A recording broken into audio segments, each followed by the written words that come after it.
Boa noite a todos e todas, que a paz do nosso Mestre Jesus esteja conosco. Sejam bem-vindos a mais uma reunião pública do Grupo de Assistência Fraterna. Hoje nós vamos começar a leitura de uma passagem do livro Fonte Viva, escrito pelo Espírito Emmanuel, psicografado por Chico Xavier, e essa leitura diz muito respeito do tema da nossa palestra de hoje. O capítulo, para quem quiser ler e acompanhar, é 97, Palavra da Cruz. Porque a palavra da cruz é loucura para os que perecem, mas para nós que somos salvos é poder de Deus. Diz Paulo em Coríntios 1, capítulo 1, versículo 18. A mensagem da cruz é dolorosa em todos os tempos. Do Calvário desceu para o mundo uma voz, a princípio desagradável e incompreensível. No martirológio do Mestre situavam-se todos os argumentos de negação superficialmente absoluta, o abandono completo dos mais amados, a sede angustiosa, capitulação irremediável, perdão espontâneo que expressava humilhação plena, sarcasmo e ridículo entre ladrões, derrota sem defensiva, morte infamante. Mas o Cristo usa o fracasso aparente para ensinar o caminho da ressurreição eterna, demonstrando que o eu nunca se dirigirá para Deus sem o aprimoramento e sem a sublimação de si próprio. Ainda hoje, a linguagem da cruz é loucura para os que permanecem interminavelmente no círculo de reencarnações de baixo teor espiritual. Semelhantes criaturas não pretendem senão mancomunar-se com a morte, exterminando as mais belas florações do sentimento. Dominam a muitos, incapazes do próprio domínio. Ajuntam tesouros que a imprudência desfaz e tecem fios escuros de paixões obcecantes em que sucumbem, vezes sem conto, à maneira da aranha encarcerada nas próprias teias. Repitamos a mensagem da cruz ao irmão que se afoga na carne e ele nos classificará à conta de loucos. Mas todos nós, que temos sido salvos de maiores quedas pelos avisos da fé renovadora, estamos informados de que, nos supremos testemunhos, segue o discípulo para o Mestre, e o Mestre subiu para o Pai na glória oculta da crucificação. Que assim seja.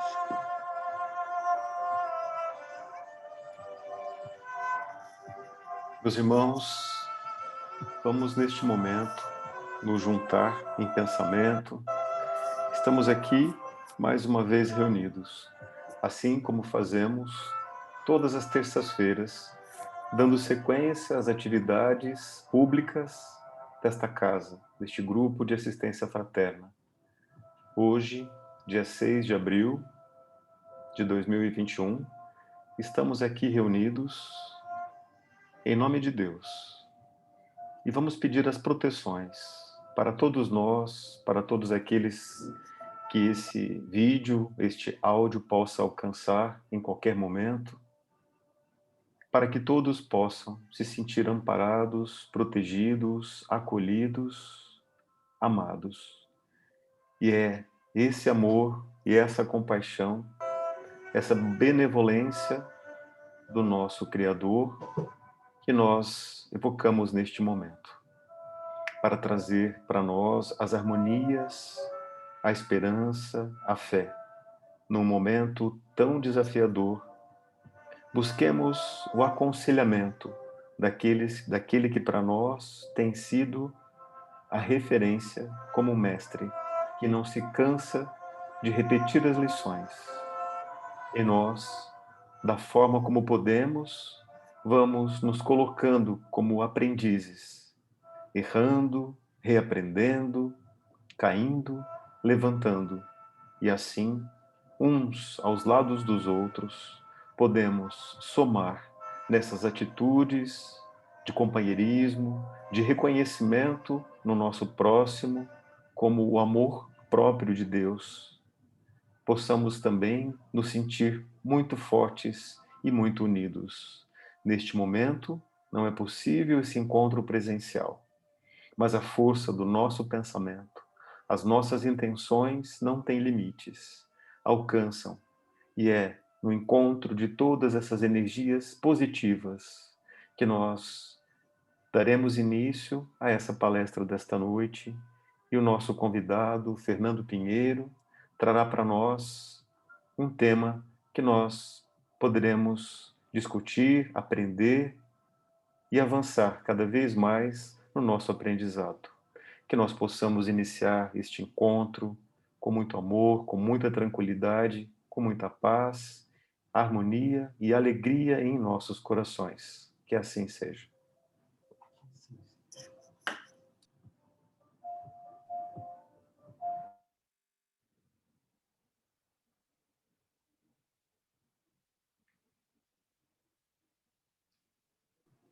A palavra é sua, Fernando. Boa noite, meus queridos amigos, meus companheiros do GAF. Mais uma vez aqui nos encontramos e o tema da palestra da noite de hoje, ou do estudo da noite de hoje, ou da reflexão da noite de hoje, ele está bem próximo, né, dos nossos dias anteriores, no domingo. E eu poderia dizer que eu gostaria de oferecer o doce de um ovo de Páscoa para cada um de vocês, né, porque esse simbolismo que carregamos é tão presente no mundo ocidental. Mas, como nós estamos aqui eu digo que a gente está sentado numa mesa e a gente vai, talvez, contar uma história, voltar no tempo, eu acho tão importante com que a gente possa se transportar, voltar ao tempo. Falar de Jesus é voltar ao tempo.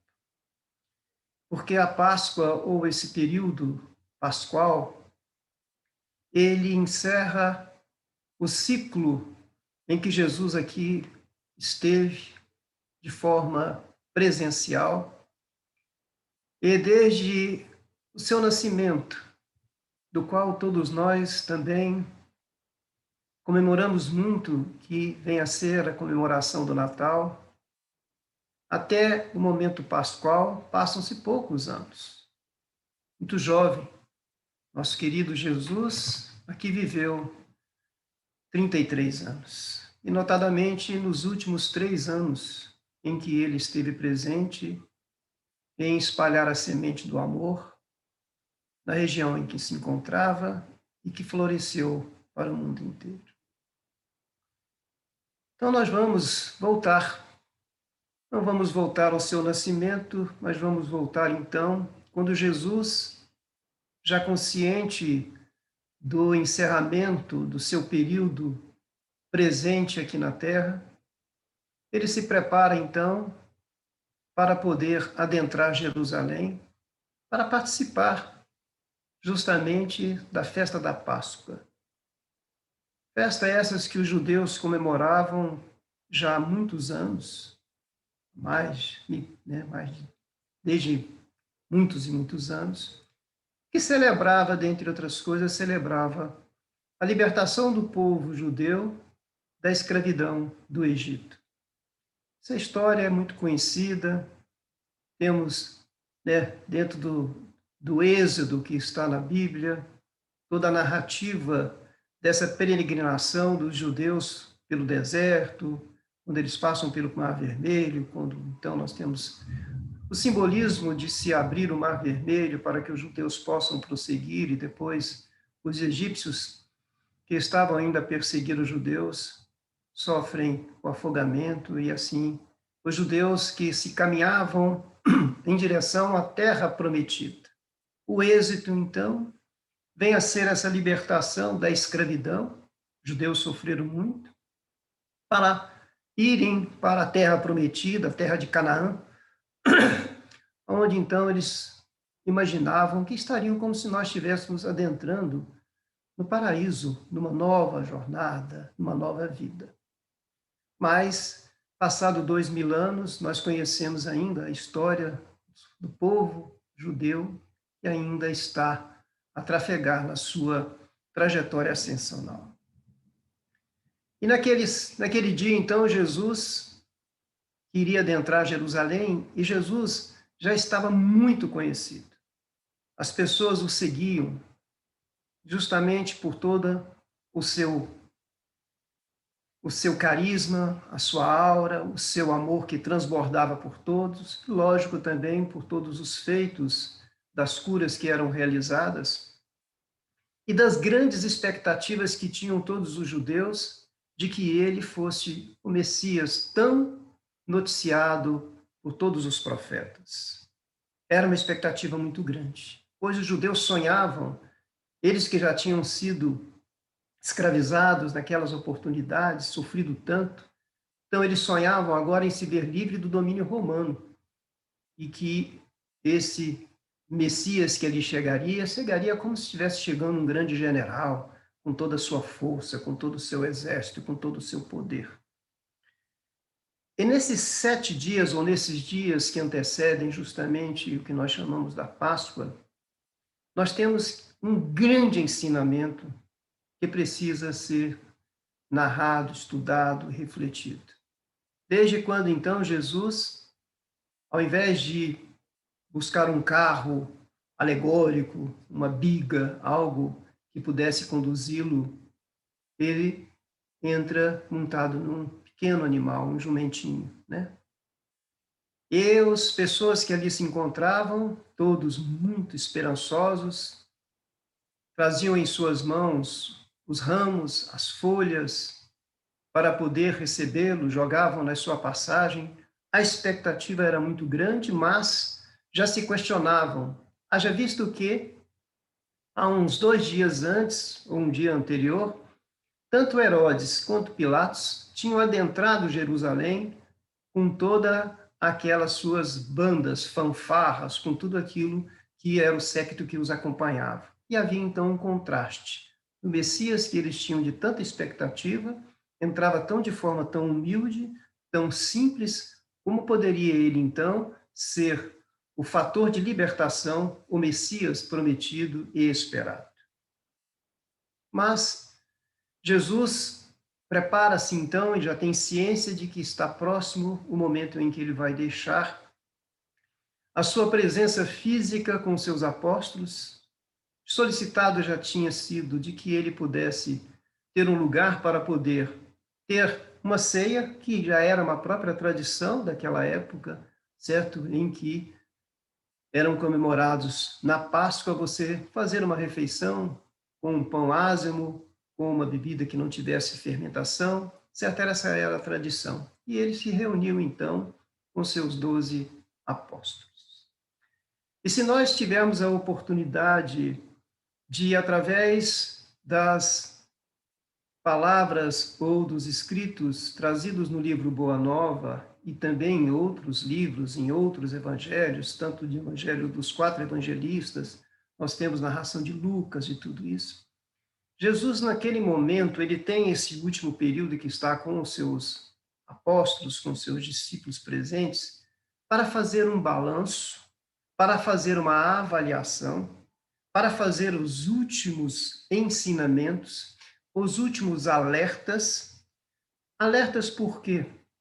Jesus, quando diz para ele, olha, está próximo o tempo de que eu vá partir, e será numa condição bastante dolorida, será numa condição que vocês sequer imaginam, isso traz para os próprios apóstolos um questionamento de que, puxa, alguém que só fez o bem, alguém que é o Filho de Deus, o Filho do homem, ou seja, o Messias anunciado, que só pregou amor, a paz, que curou.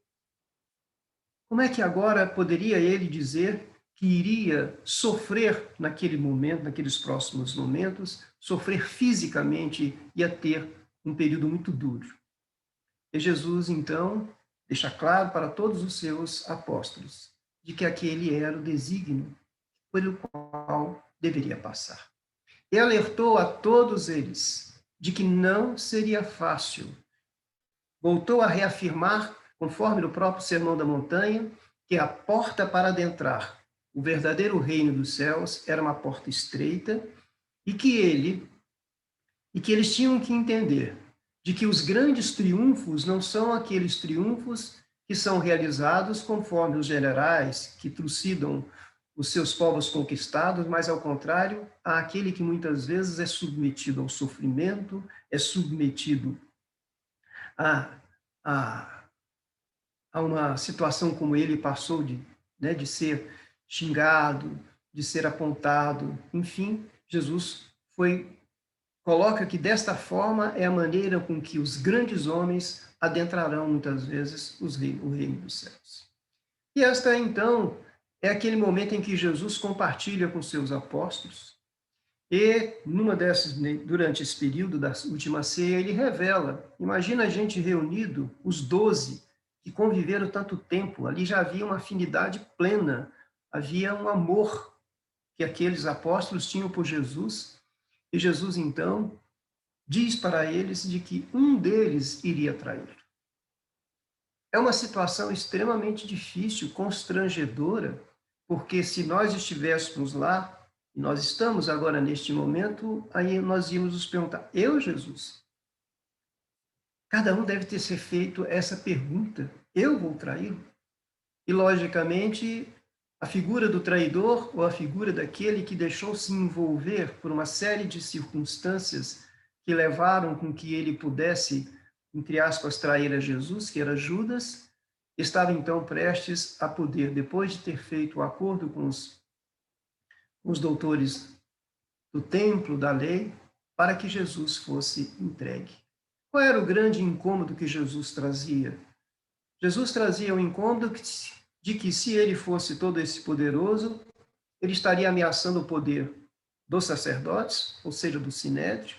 Não havia nenhuma situação de ameaça ao poder dos romanos ou dos governadores daquela região, porque em momento nenhum Jesus chamou a si essa condição de libertador ou de revolucionário, mas para que pudesse se consumar a sua prisão, para que pudesse se consumar, certo, a sua crucificação, o seu sacrifício, necessário um estratagema, ou seja, aquele momento em que aqueles que tinham domínio do aspecto religioso, ou seja, os doutores da lei, levam Jesus até Pilatos, dizem que Jesus ameaça a ordem, ameaça inclusive ao próprio governo romano.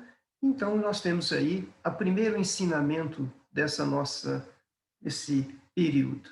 Vejam bem, Jesus, ao ser colocado diante de uma possibilidade daquele dia em que era concedido o indulto, em que é solicitado, Pilatos coloca em situação Barrabás ou Jesus. Não foi a população, não foi as pessoas que estavam naquele local que preferiram Barrabás. Nós estamos, desde que Jesus falou, olha, você não tem, nós não temos, nós temos que escolher ou servimos a Deus ou servimos a Mamon. E nós, então, há muito temos feito as nossas escolhas equivocadas. E uma das escolhas equivocadas que fizemos foi diante dessa possibilidade de escolher entre Jesus e Barrabás, e escolhemos Barrabás, um homem, um salteador, uma pessoa, certo, que tinha no seu coração, contrariamente a Jesus, que era o símbolo do amor, o símbolo de tudo aquilo que nós conhecemos. Também nesses dias, nós vamos encontrar, vamos ter um pouquinho, depois vamos falar um pouquinho de Judas, mas importante a gente também salientar a postura de Pedro, e que a gente se coloque sempre no lugar de cada um desses que ali conviveram e viveram. Por isso, nós nos convidamos para lá estar. O que aconteceu com Jesus? Jesus, ao questionar, ao conversar com Pedro, e Jesus, então, na sua conversa com Pedro, e houve uma situação muito, Jesus, naquele momento da última ceia, ele também dá mais um ensinamento para nós, ou seja, um ensinamento pleno da humildade, quando Jesus, então, tira a sua túnica, se cinge de uma toalha e vai fazer a lavagem dos pés dos seus apóstolos, dos seus discípulos. E aquilo é uma coisa que não poderia ninguém imaginar. E Jesus deixa bem claro, mas, mestre, você lavando os meus pés, se eu sou mestre e estou a lavar os seus pés, vocês, então, que não são os mestres e são servos, lavem também os pés dos seus servos. É a pregação plena do amor, é a pregação plena da humildade. que é necessário com que cada um de nós tenha essa consciência. A humildade é justamente essa condição. E o lava-pés é um símbolo de uma humildade tão grande, porque lavar os pés é aquele que está em contato com o que há de mais sujo, com aquilo que nós estamos em contato. Pedro não aceita, reage, como se estivesse colocando-se e reprova os seus outros colegas. E Jesus, certo, chama a atenção de Pedro, para que ele compreenda o gesto dele. E que Jesus, mas Jesus então, ao ainda continuar o seu diálogo com eles, em certo momento, Pedro, querendo mostrar a sua condição de plena fidelidade a ele, fala: Jesus, para onde vais? Eu quero ir contigo. Onde você for, eu quero ir contigo. E Jesus, então, né, traz para nós essa lição, Pedro. Ainda hoje, antes que o galo cante, você vai me negar 3 vezes. E Pedro, conhecida a história, em todos os momentos, apesar dele ter, quando Jesus foi preso, ele prosseguiu tentando ver aonde estava Jesus, foi até onde Jesus estava na cela, ficou, né, depois se afastou. E em cada momento que alguém tentava identificar Pedro com Jesus, ele não, não conheço, não tenho nada com ele. Mas o que é Pedro? Pedro somos nós. Nós devemos ouvir o galo cantar diversos dias, diversas vezes, no nosso dia a dia, porque todas as vezes que nós contrariamos a lei do amor, nós contrariamos a Jesus, nós negamos a Jesus, nós negamos esses princípios doutrinários que nós estamos abraçando, que é o cristianismo. Então, todas as vezes que nós negamos o cristianismo, que nós negamos a lei do amor, que contrariamos a lei do amor, é uma negação. Por isso, nós deveríamos até ter um galo sempre a nos cantar. E onde que esse galo se encontra? E onde que ele canta? Ele canta sempre na nossa consciência. Ele vai cantar para avisar: nós negamos a Jesus. Judas, esse personagem ímpar, Judas, ele tinha uma ideia de que Jesus, por ser muito poderoso, mas ele também se decepcionou porque ele achava que o poder de Jesus era aquele poder que nós citamos no início. E ele queria, praticamente, ele estabeleceu um estratagema para que ele pudesse, então, diante de um Jesus que estaria pelo lado espiritual, ele poderia estar dentro do lado do poder, né, de se tornar um dos doutores do templo, ou qualquer nesse sentido, e deixou-se levar. Judas é justamente ele representa nós quando nós nos deixamos levar pelas influências que recebemos, certo? Pelo desejo do poder, pelas influências do alto que eu digo, de espíritos, não, Judas foi extremamente assediado, foi obsediado, e ele, então, levou, certo, a traição de Jesus. E da mesma forma como nós conhecemos, dentro desse período da Semana Santa, eu abro muito sempre um capítulo para Judas, e Jesus, depois que foi preso, depois que ele deixou os últimos ensinamentos para nós, foi justamente quando ele estava reunido na última ceia que ele nos anunciou: eu vos enviarei o Consolador prometido. Foi naquele momento em que ele deixou claro de que ele não iria nos deixar órfãos. Foi naquele momento que ele disse: olha, isso está no Evangelho de João, há muitas moradas na casa do meu Pai, certo? E ele, então, iria preparar a morada, iria voltar para que ele pudesse, né, estar junto conosco. Então, esse período, que é um período tão curto, traz muitos ensinamentos para nós. E justamente nessa condição de quando Jesus, então, passa por essa situação, vai fazer a sua oração no horto, né, acompanhado de Pedro, acompanhado de mais 2 apóstolos que dormem, né, e ele pede que eles estejam sempre atentos, alertas, né, porque ele já sabia que ia ser preso. E eles dormem, ou seja, muitas vezes é isso, a gente, então, certo, entra numa condição de letargia absoluta, certo? Diante da nossa própria vida, diante dos nossos próprios compromissos. Jesus é preso. Jesus, então, é submetido a um julgamento, né, totalmente injusto. Então, tudo em relação àquele momento foi injusto. Todos nós os abandonamos. Nós não o acompanhamos. Nós não participamos da sua peregrinação.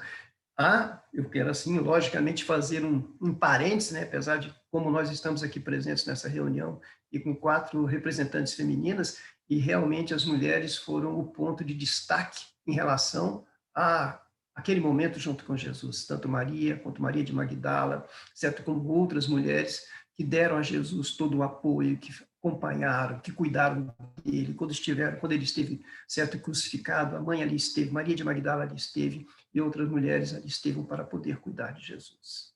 O momento da crucificação, que é chamado por todos nós como a paixão de Cristo, e eu mais uma vez abro uma situação, a figura de Jesus preso na cruz é uma figura que nas oportunidades que eu tive de entrar nas igrejas, sejam as igrejas da cidade mais próxima, sejam as igrejas, né, das felicidades que tive de poder entrar nos templos religiosos da Europa ou das grandes cidades, notadamente são ou as igrejas católicas ou as igrejas reformadas. O que a gente encontra sempre? Jesus Cristo crucificado. Aquilo me incomodava. Por que não é Jesus Cristo ressuscitado? Sempre encontrando Jesus Cristo crucificado. E eu olhava, falava, puxa, cadê? Onde é que está? Onde que está Jesus ressuscitado?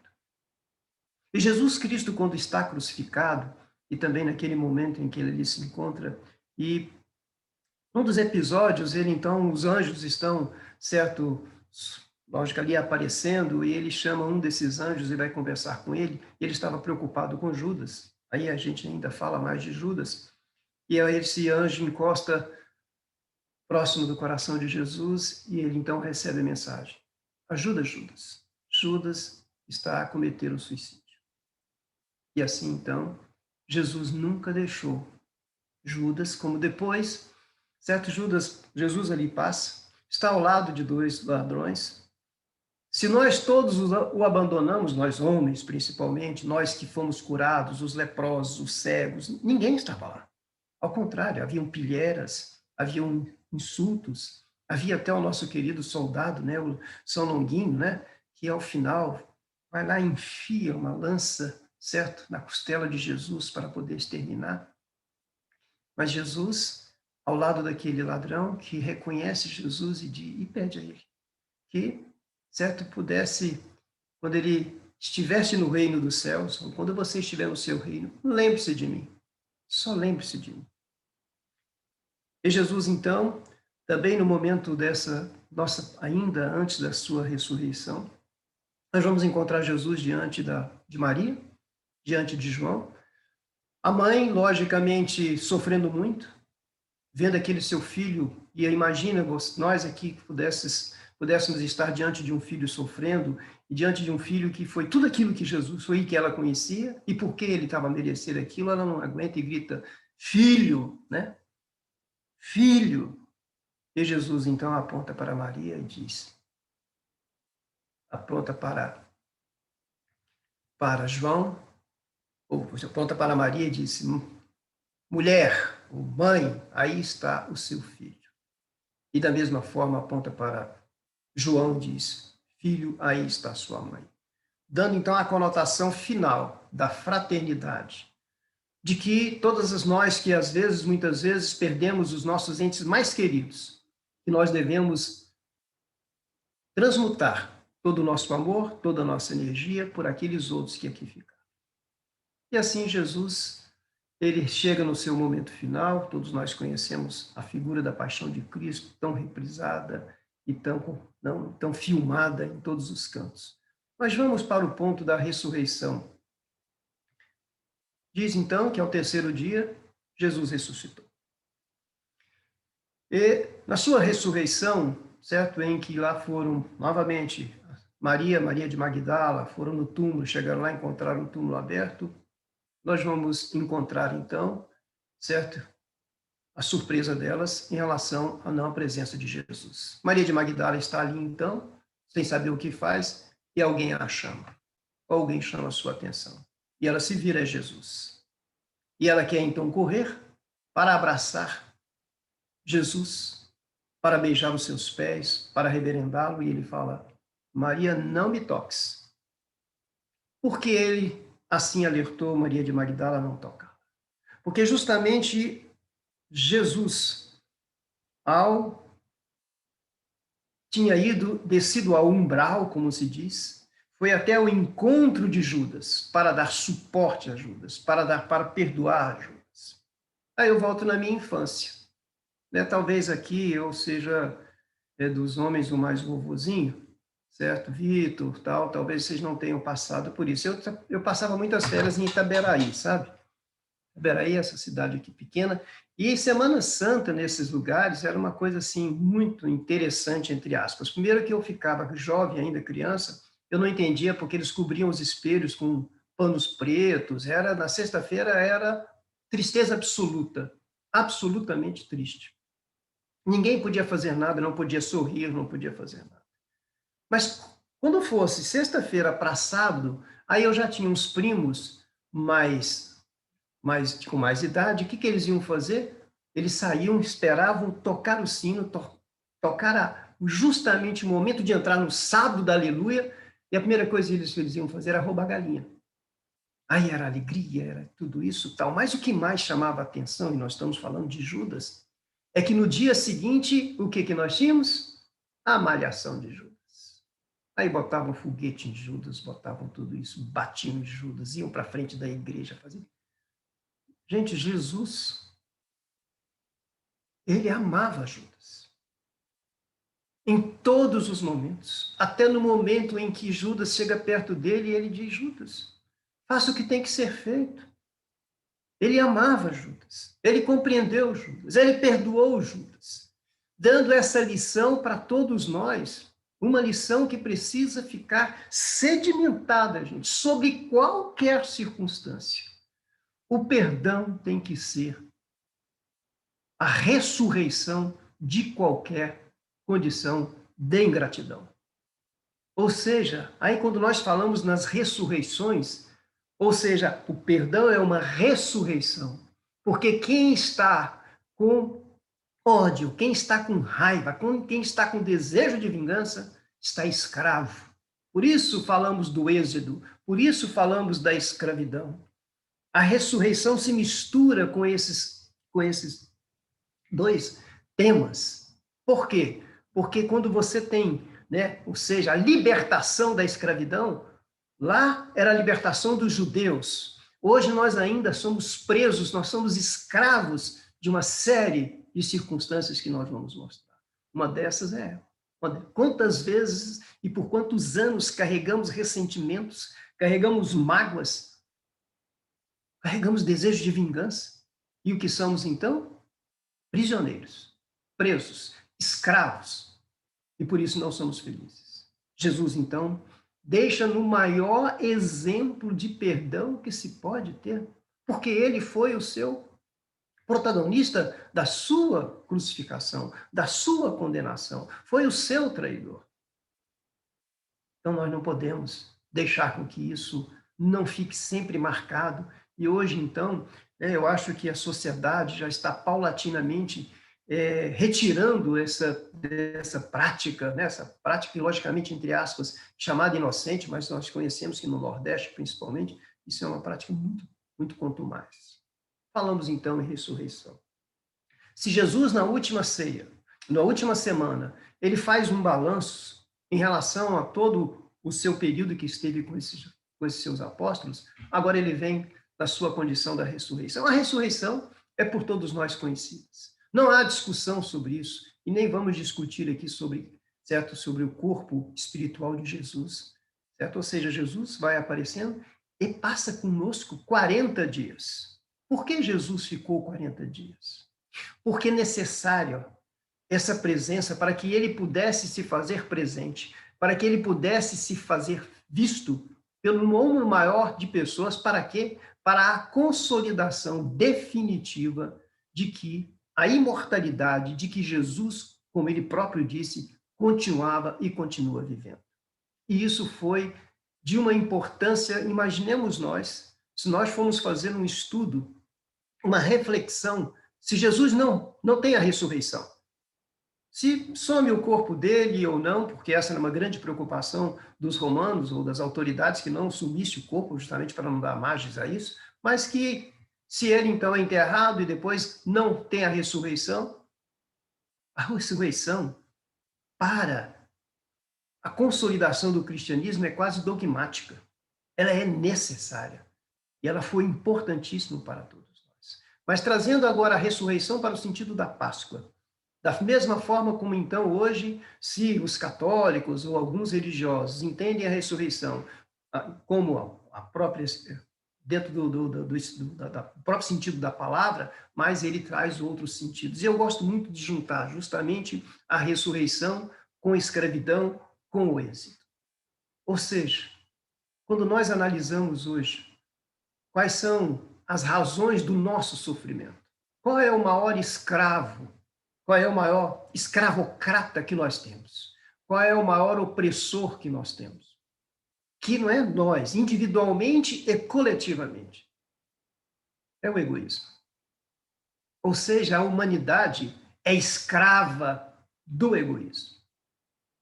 Do egoísmo e todas as suas ramificações, todos a gente chama de todos os seus filhos: ingratidão, orgulho, inveja, vaidade, ciúme, certo? Mágoa, ressentimento, tudo isto é que hoje nos escraviza. E só há uma ressurreição quando nós paulatinamente vamos nos libertando de todas essas prisões, de todos esses escravocratas que tem dentro de nós. Essa é a nossa grande luta. Essa é a grande batalha que todos nós temos que fazer para que paulatinamente nós possamos nos ver livre de tudo isso. E Jesus é justamente este símbolo. Quando ele, então, diz para todos nós, diz para os apóstolos naquele dia da última ceia: amai-vos uns aos outros como eu vos amei. Não há outra libertação que não seja através do amor. Não há ressurreição, ou seja, ressurgir é reviver, é renascer. E nós precisamos, então, fazer esta avaliação conosco. Se nós hoje nos sentimos presos, nós somos presos pelo material, nós somos escravos, às vezes, do materialismo, somos escravos dessas imperfeições todas, somos escravos de dogmas, somos escravos de uma série de coisas que precisam ser trabalhados por nós, para que nós possamos ser libertados e, dessa forma, então, a gente promover a nossa ressurreição. A gente fala muito em que o mundo possa ficar cada vez melhor. E para que este mundo possa melhorar, para que o mundo possa sofrer esse processo de ressurreição, ou seja, de renascimento, é necessário que haja um trabalho individual de cada um de nós. As nossas reuniões, elas não são reuniões com temas para a coletividade. Elas têm que ser faladas individualmente, para cada um de nós, para a nossa reflexão, para que nós possamos ter a coragem de fazer uma avaliação nossa. E aí, então, verificarmos o que é que nos prende. São tantas pequenas coisas, vou dar um pequeno exemplo. Eu tenho coleção de copos. E a gente vai ficando tão preso a essas coisas que a gente, às vezes, nem usa. Então, esses dias atrás, alguém veio, foi na minha coleção e pegou um copo. Eu tenho copos de todos os lugares que eu já vi. E, logicamente, eu já fiquei preocupado. Por quê? Porque eu sou escravo daquele copo. Olha só um detalhe desse tamanhozinho. Essa pessoa foi e usou o copo e, quando foi lavar com todo carinho, quebrou o copo. Então, eu naquele momento fiz uma reflexão. Eu sofri. Como é que eu posso sofrer por um copo? Por um objeto? Então aí a gente começa a fazer as análises de como nós somos escravos de uma série de coisas, de hábitos, de roupas, de pessoas. E Jesus, então, nessa sua demonstração de total desprendimento, a mensagem que Jesus traz no seu último dia após a sua ressurreição, quando ele se dirige para os 500 da Galileia. É uma mensagem, é uma carta. Eu trouxe essa carta porque eu não conseguiria nunca transmitir qualquer mensagem que pudesse trazer a profundidade do que é, qual é a expectativa que Jesus tem de cada um de nós. Qual é a recomendação que ele dá para cada um de nós. É o último momento em que Jesus, Jesus pescou, Jesus, durante os 40 dias, refez, disse claramente para os seus apóstolos: vocês vão sofrer, vocês vão ter sofrimentos, vocês vão passar pelas coisas mais difíceis, porque não se entra no reino dos céus sem esse crivo. Pedro morreu feliz. Pedro ficou, depois que Pedro negou Jesus, ele quase morreu de remorso por ter, ficado. Mas Pedro se sublimou quando? Todos os apóstolos, grandes partes, saíram. Eles foram pregar nos mais diversos cantos do mundo, e Pedro assim também foi. E quando Pedro foi condenado para ser também morto, crucificado, e ele ia ser crucificado, ele falou: não, eu não posso ser crucificado como Jesus, porque eu não mereço ser crucificado como Jesus. E ele pede para ser crucificado de cabeça para baixo.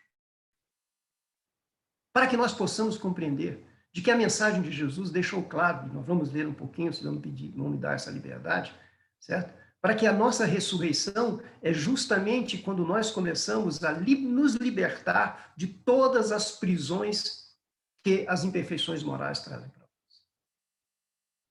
Só assim, então, nós vamos ressurgir e vamos viver, ainda que soframos. O sofrimento é uma necessidade. Jesus deixou claro, quando se fala de cruz, apesar de muitas vezes que ele foi morto para redimir os nossos pecados, ele fala: aquele que quer seguir-me, o que ele recomenda? Pega a sua cruz e siga-me. Siga-me. Eu aprendi uma figuração em relação à cruz muito interessante para eu encerrar. Certa feita, alguém chega num centro religioso, num centro espírita, onde quer que seja, porque todos nós, quando sofremos, é como se nós estivéssemos carregando uma cruz. E lá chegou, então, essa pessoa arrastando a sua cruz, carregando a sua cruz, sofrendo. E ele, então, chega para o dirigente daquele culto daquele dia e fala: moço, me salva pelo amor de Deus. Eu não aguento mais carregar essa cruz. O que é que eu faço? Aí ele, esse homem, que tinha a sabedoria, leva tanto o personagem com a sua cruz lá para dentro, como se fosse lá na sala, lá do gafe, mas em vez de colocá-lo na maca, pega uma furadeira, vai lá na pontinha da cruz, faz um buraco, bota um eixo, bota duas rodinhas e falou: agora você puxa a sua cruz. A cruz, então, ficou muito mais aliviada, mas ele continua com sua cruz. Nós trazemos e carregamos com as nossas necessidades. Jesus nos alivia no momento em que nós começamos a compreender o verdadeiro sentido da vida, o verdadeiro sentido do sofrimento. Quando nós entendemos de que somente conduzindo as nossas cruzes, com essa postura de suportar, de não nos revoltar, enfim, é todo o ensinamento de Jesus. Bem-aventurados os que sabem sofrer, porque haverá sofrimentos aqui na Terra. Mas o Espiritismo é justamente, e o cristianismo, Jesus é esse eixinho com essa rodinha que nos torna mais fácil conduzir as nossas dificuldades naturais, próprias dessa nossa vida aqui na Terra. Então, a Páscoa é justamente essa esperança. Páscoa é Jesus, é a esperança de uma nova vida, de um novo mundo. E nós temos plena consciência de que Jesus continua liderando o nosso lar.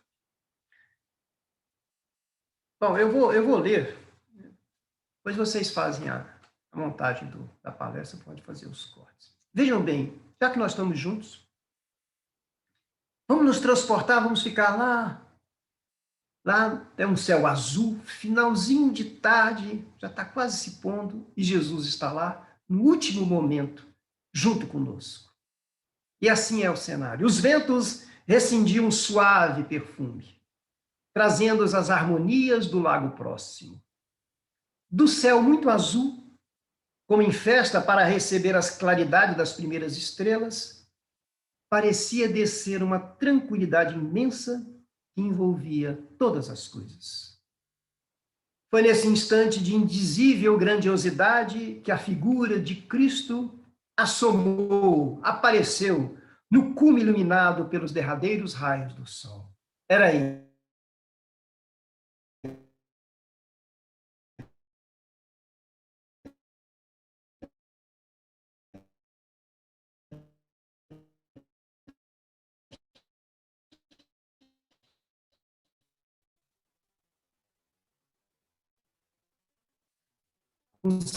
A palavra articulada não tomou parte daquele banquete de luz imaterial, mas todos nós, porém, percebimos a amorosa despedida e no mais íntimo de nossa alma nós ouvimos a exortação magnânima e profunda. E nos diz Jesus: amados, a cada um se afigurou escutar na câmara secreta do coração, eis que retomo a vida em meu Pai, para regressar à luz do meu reino. Eu enviei meus discípulos como ovelhas ao meio de lobos, e vos recomenda para nós, que lhes sigais os passos do escabroso caminho.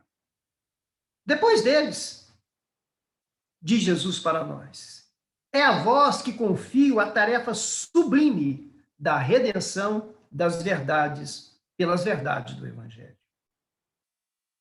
Eles, os apóstolos, serão os semeadores, vós sereis o fermento divino.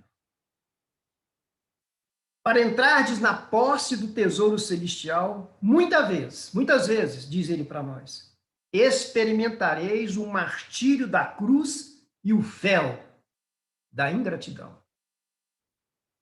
Mas negai-vos a vós mesmos, como neguei a minha própria vontade na execução dos desígnios de Deus.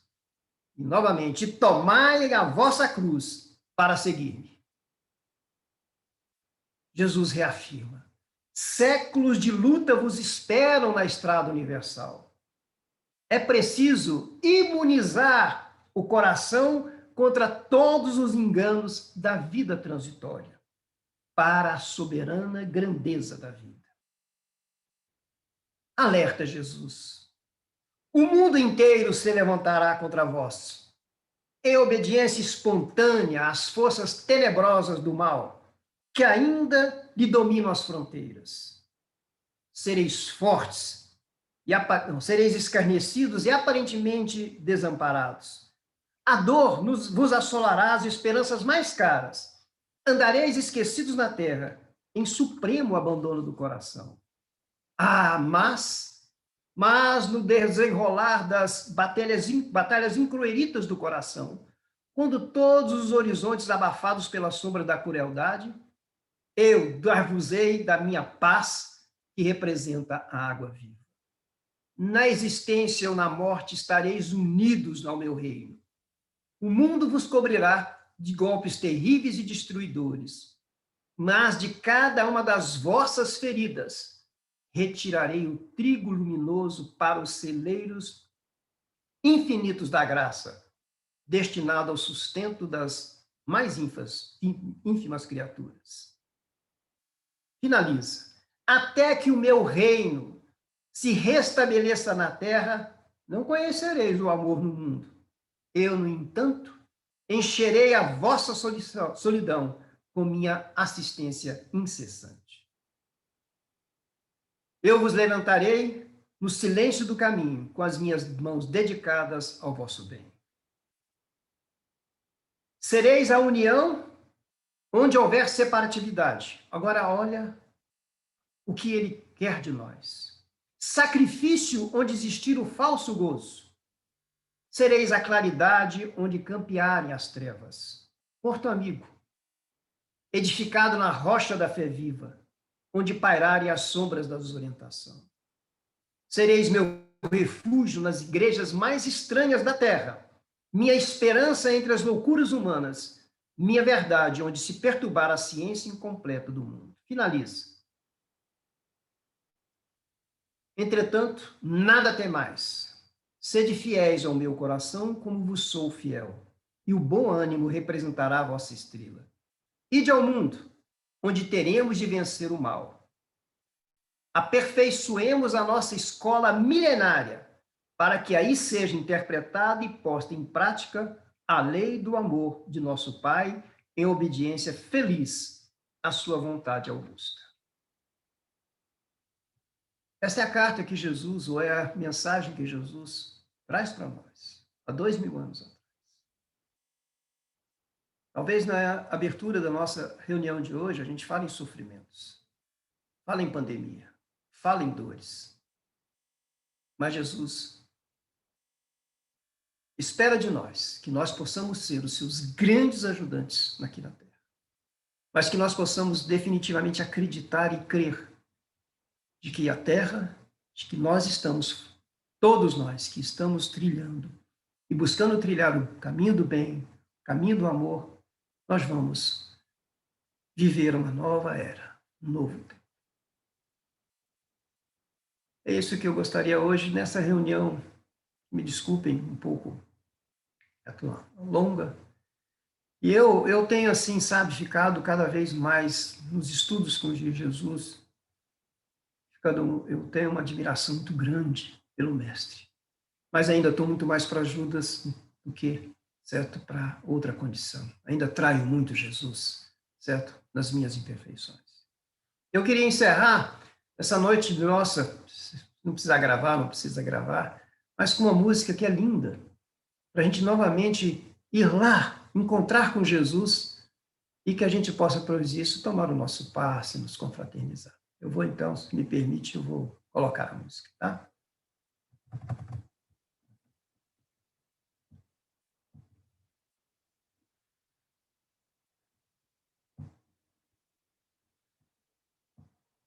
Sei que todos vocês conhecem.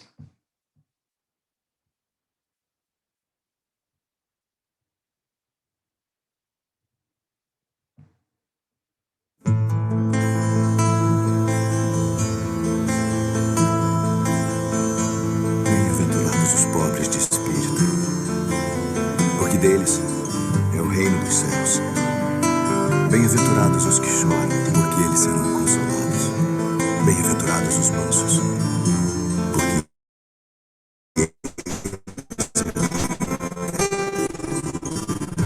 bem-aventurados os que têm fome e sede de justiça, porque eles serão fartos.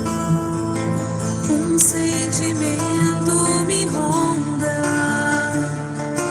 não sei dizer, tudo é novo pra mim.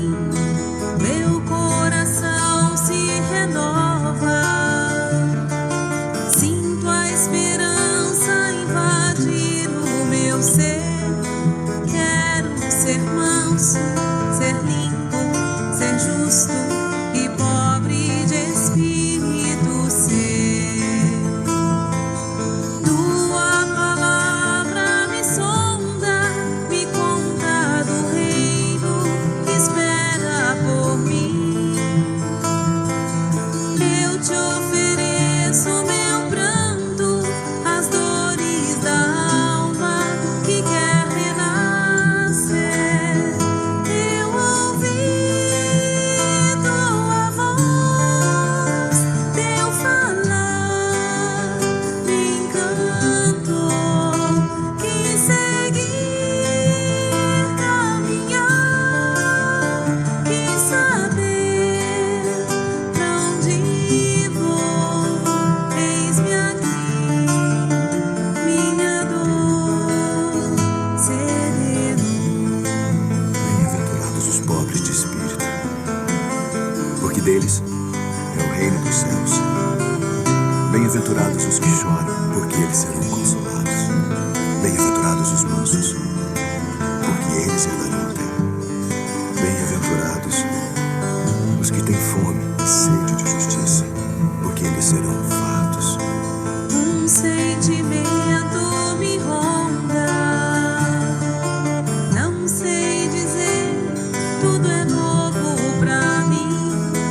Meu coração se renova, sinto a esperança invadir o meu ser. Quero ser manso, ser limpo, ser justo e pobre de espírito ser. Tua palavra me sonda, me conta do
Pronto.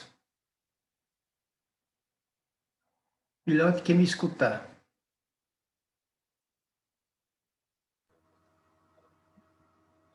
Obrigada, Fernando, por sua amorosidade, por sua disponibilidade em comparecer sempre ao grupo de assistência fraterna. Que Deus lhe cubra de bênçãos e te fortifique para que você permaneça firme e com passos, firmes e cabeça erguida sempre. Tá? É com muita alegria que eu passo a palavra para a nossa companheira Maria Cristina Bernardini, que fará a nossa meditação, nosso passe virtual nesta noite. Boa noite a todos. Está dando para ouvir?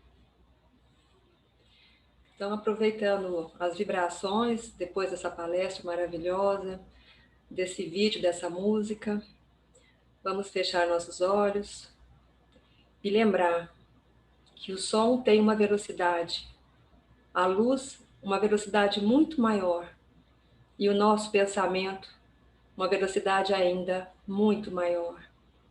E nessa vibração, aproveitemos para elevar o nosso pensamento ao mais alto que pudermos.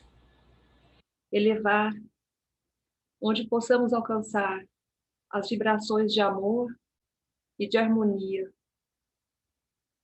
nas esferas superiores. E assim, vagarosamente, sentirmos-nos arrastados até ela. Essas vibrações onde o amor é permanente, a harmonia se mistura com a música. A música nos embala, nos envolve, juntamente com o sentimento de amor, de paz. E ali permanecemos um instante, sentindo essa vibração, sentindo que Jesus está perto de nós, ainda mais. Ele nos vê, ele nos olha. Podemos perceber à nossa volta, mais pessoas como nós, em busca do mais elevado em nós. Percebemos que somos muitos, que estamos tentando fazer valer a pena tudo o que ele nos deixou, todos os seus ensinamentos. Se na evolução de nosso espírito, o mineral exerce a sua função na terra, o vegetal, através da sua fotossíntese, faz a sua função, o animal, através do instinto, também exerce. Nós, seres humanos, dotados da consciência e da responsabilidade, que possamos também exercer a nossa função, buscando sempre o mais alto, o mais belo, o justo, o bom, tendo como exemplo as suas pegadas, Jesus. Sabemos que não é apenas oração, mas também de ação que faz a nossa caminhada para o alto, que possamos estar sempre prontos, sempre preparados para a doação, para a ação, em direção ao nosso próximo, que é a nossa ponte até Deus, nosso Pai. Que consigamos no nosso dia a dia manter esses elementos, essa vibração, esse sentimento, esse pensamento elevado em nossas obrigações pequenas de cada dia, mas lembrando que nessas esferas mais altas podemos também chegar com o coração e a consciência tranquila de a cada dia fazer a nossa parte da melhor maneira possível. Assim, agraciados por esses momentos, retornamos vagarosamente aos nossos corpos, lembrando que pela nossa vibração, pelo nosso pensamento, pelo nosso sentimento, poderemos sempre voltar a essa região elevada, em que Jesus nos espera sempre, para que possamos, cada vez mais, permanecer próximo a Ele, assim como Ele sempre permanece próximo a nós. Agradecemos, Jesus, esses momentos e pedimos que a vossa presença seja uma constante em todos os nossos corações. Assim seja. E ainda, em sintonia com o Mestre Jesus, vamos neste instante, ao no encerramento da nossa reunião, agradecer mais uma vez ao Mestre Jesus o dom da vida, a preservação da nossa saúde e dos nossos familiares neste tempo de transição planetária. Jesus amado, médico dos médicos, amigo dos humildes e dos enfermos, movimenta os teus mensageiros de luz em benefício daqueles que sofrem males físicos ou espirituais. Em especial, te rogamos pelos enfermos pelo câncer, que se encontram em unidade de tratamento intensivo ou em fase terminal. Por Laura Vieira de Araújo, no Hospital Sírio-Libanês, em São Paulo, Yuri Borges Paco, no Hospital Santa Helena, Evelina Maria Bruno Fonseca, no Distrito Federal, Antônio Heitor de Queiroz, em Frutal, Minas Gerais, Gabriela Ulloa, em Paracatu, e Cândida Brito, em Anápolis. Anjos e arcanjos, dignos obreiros do Senhor Deus, derramai as vossas virtudes e as curas sobre a humanidade sofredora, a fim de que nós nos tornemos mais amigos da paz e do discernimento, da harmonia e do perdão, semeando pelo mundo os divinos exemplos de Jesus Cristo. Também suplicamos a vossa misericórdia por todos os enfermos pelo Covid, que se encontram em tratamentos intensivos. Em especial, te rogamos pelo esposo da nossa companheira aqui da casa, a Lúcia, companheiro da Lúcia Ribeiro, o senhor Paulo César Cardoso, que se encontra no Órion, Léo Mendanha, no Einstein, em São Paulo, Sérgio Augusto de Souza, no Hospital Santa Lúcia, em Distrito Federal, Celestina Fiore, no IAG, daqui de Goiânia, e Ângela Rocha Antônio, no Hospital São Francisco.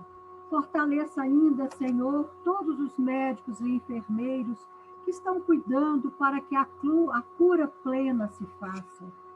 E ao encerrar este nosso culto, nós queremos te pedir, como eternos suplicantes que somos, né? Também as vossas bênçãos, principalmente a equipe de Maria Santíssima, para que receba todos os nossos parentes, familiares, amigos que estão retornando ao plano espiritual neste tempo de pandemia. Te pedimos em especial por Marceli Inácio Ferreira, Antônio Flávio Fleury, Isis Nogueira, Mirna Ferreira Camargo, Eliane Tomé e Souza, Regina Maria Albuquerque, Maria Celina, Thelma Mendonça e Vânia Abrão. Acolhe as nossas preces, Mestre Jesus, e que Maria, nesse instante, possa envolver em seu manto sagrado todos esses espíritos de retorno à pátria espiritual.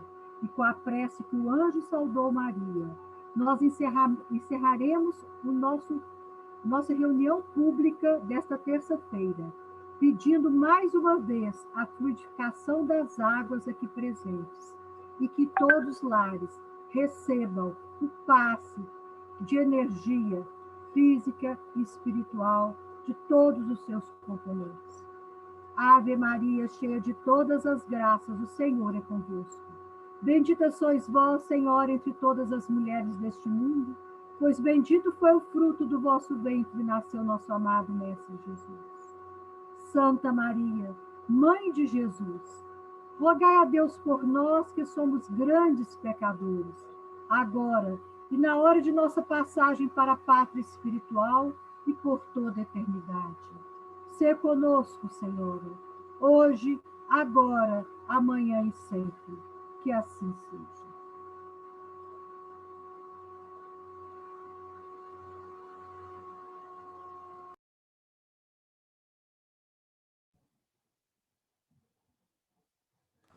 Obrigada a todos pela presença. Eu quero agradecer aqui mais uma vizinha que entrou hoje, a Eliana.